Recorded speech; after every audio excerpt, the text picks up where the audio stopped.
কবি সুভাষ মুখোপাধ্যায়ের কলমে। কেন এলো না?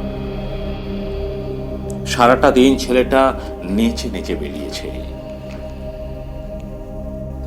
রাস্তায় আলো চলেছে অনেকক্ষণ।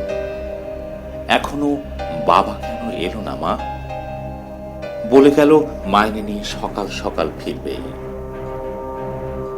পুজোর যা কেনাকাটা এই বেলা সেরে ফেলতে হবে। বলে গেল সেই মানুষটা এখনো এলো না। কড়ার গায়ে খুন্তিটা আজ একটু বেশি রকম নড়ছে। ফ্যান গালতে গিয়ে পাটা পুড়ে গেল।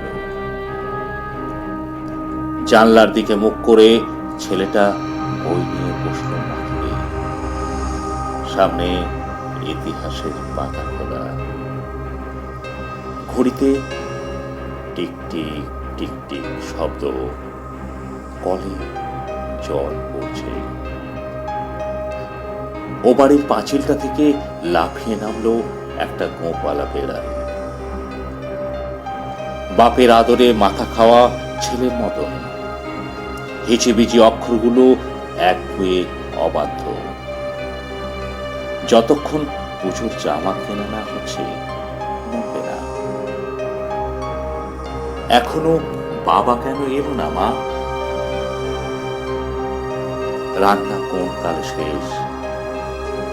গা ধোয়া সারা।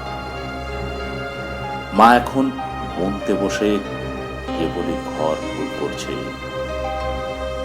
খুট করে একটা শব্দ, ছিটকানি খোলার। কে? মা, আমি খোকা।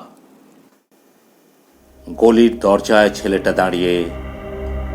এখন রেডিওয় খবর বলছে মানুষটা এখনো কেন এলো না। একটু এগিয়ে দেখবে বলে ছেলেটা রাস্তায় পা দিল। মোড়ে ভিড়। একটা কালো গাড়ি আর খুব বাজে ফুটছে।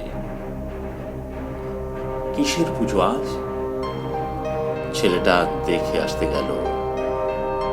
তারপর অনেক রাত্রিরে বারুদের গন্ধে ভরা রাস্তা দিয়ে অনেক অলি গলি ঘুরে মৃত্যুর পাশ কাটিয়ে বাবা এলো।